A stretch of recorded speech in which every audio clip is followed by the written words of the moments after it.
كنت في بازار من كام يوم. البازار ده فيه كل حاجة تتخيلها ولا تتخيلها. مجرد ان انا دخلت عند تاني حد كان بيبيع حاجات هاند ميد، لقيت الشنطة دي. رحت سألته على سعرها، قال لي سعرها. قلت له دي غالية قوي. راح قايل لي دي مش هتلاقيها عند اي حد، لان اللي رسمها تعب فيها ودي جلد طبيعي. وقعد يقول لي مزايا كتير قوي للشنطة دي. بس انا قعدت اقول له بس هي غالية. قال لي بس انتي مش هتلاقيها في حتة تانية. المهم قلت له شكرا وسبته ومشيت. افتكرت ان هو هيجي ورايا، بس ما جاش ورايا.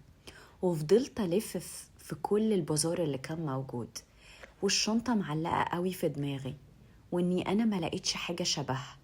وبعد ساعتين لف رجعت لنفس الراجل ودفعت الفول برايس واخدت الشنطة وحافظت عليها. ايه اللي حصل عندي؟ حصل حاجتين: emotional imprint و value recognition.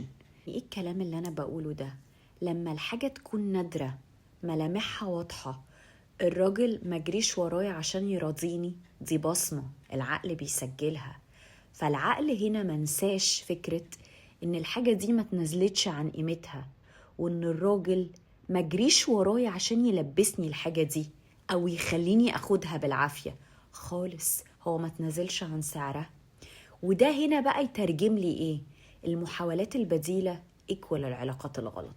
يعني انا لفيت بعد كده على شنط تانية، شفت اللي شكلها وشبيهة ليها وارخص ومتاح، بس مفيش حاجة لمست معايا، وعقلي مشدود لها هي، لانها هي دي اللي عجبتني قوي.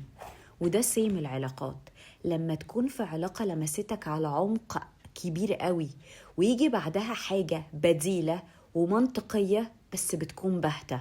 والبديل على فكرة مش وحش، لكن القيمة بتكون مختلفة. رجعت للراجل بعد لفة طويلة قوي ودفعت الفول برايس.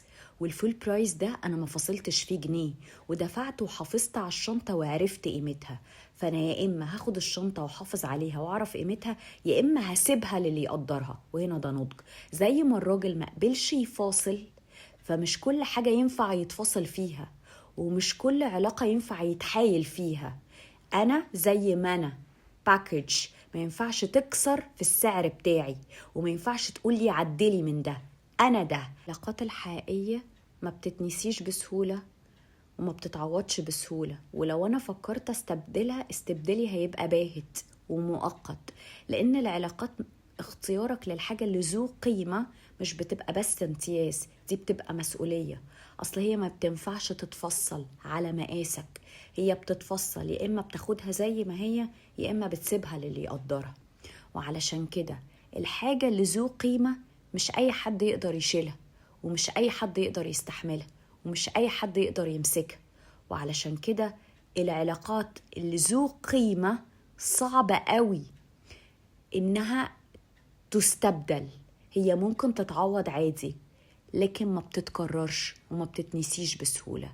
يعني من الآخر كده، في حاجات بتبقى قيمتها عالية قوي ما ينفعش تتفصل. هي كده، يا تتاخد زي ما هي يا بتتساب زي ما هي. اللي شايفك غالي مش هيقلل منك عشان يقدر عليك، لأن مش كل المتاح مناسب، ومش كل الغالي غالي زيادة. بس هي قيمته كده، قيمته في حلاوته. فيا إما بتاخده كده ما بتفصلوش، ما بتغيروش، ما بتكسرش في سعره، يا إما بتسيبه لحد تاني بيقدر تمن الحاجة دي قوي.